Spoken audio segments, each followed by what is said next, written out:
kinda need it like a vulture. See my lips don't try. See my front of my lips don't try. Lost a few pounds in my waist don't die. It's the kind of beat that go bop, top, top. Sex me so good I say blah, blah, blah. Work it, I need a glass of water. Boy, it's good to know ya. Let me work it. I put my hand down, flip it and reverse it. It's your favorite friend yet.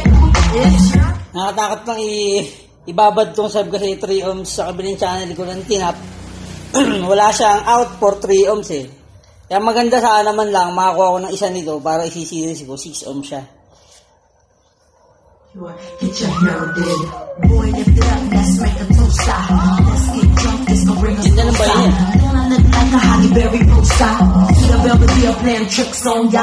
Girlfriend don't wanna be like me, never. You won't find a chick that's even better. I make it hot as Las Vegas weather. Listen up close while I take it backwards. So happy instant, now listen me what you want. I'm not a prostitute, but I can give you what you want. I love your praise and your mouth full of phones. You love the way my butt boom, boom, boom, boom, boom. Nagdadala kung bakit nga daw delikado mag-load ng ganon. Kagaya nito, naka 6 ohms kasi naka-load yung Yamaha and yung boss naman nilagay ko naman yan sa surround out ng concert so walang problema. Pero 6 ohms siya. Ang mahirap kasi mag-load ka ng ibang impedance, mahirapan na nag-ampli. Actually kahapon, nanood ako ng movie, nag-aano tong amp niya na pumipitik. Nag-aano siya ng sa safety nung concert. Pipitik mamamatay, mawala ng power. Tapos after ilang seconds, mag-relay ulit siya. Kaya yun ang delicate stone. Pero maganda sana ito, no? Ain't no shame, ladies, do your thing. Just make sure you ahead of the game. You know me feel super. Kasi yung lalim pagka may sabi ko eh. My name, Papa. Who to the tell slave again, no stop. Picture black saying, oh yes, I'm massa. No, got a Lamborghini so I drive faster. Just to make your haters even freaking madder.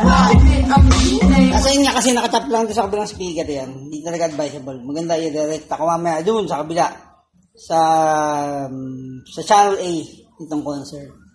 Give me some of this cinnamon. Worth it, let me work it. I put my hand down, flip it and reverse it. It's your favorite friend yet. It's your favorite friend yet. If you got a big let me search it. If I know how hard I gotta work it. It's your favorite friend yet. It's your favorite friend yet. I like the way you work that.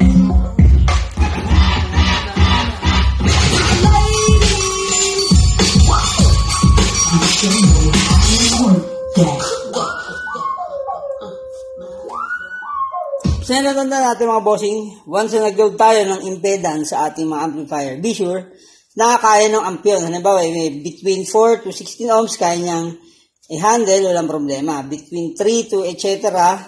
or higher ohms, kaya niyang i-drive. Kasi walang problema sa wattage. Halimbawa, salpakan niya na napakataas na wattage yung speaker niya, hindi masisira kasi hindi naman niya kayang itulak yung speaker na yun. Kahit i-overload niya sa pare-pares lang ohms ang problema, hindi niya mabubuga ng maayos. Yun lang. Pero pagka iba-ibang impedance, ano ba nakalagay? May nakalagay na 4, may nakalagay na 3. Tapos inatap mo sa lahat ng channel niya, that is not really recommendable. Talagang pipitik ang amp niyo ng mga bossing. So ano pang gagawin natin? Let's rock and roll.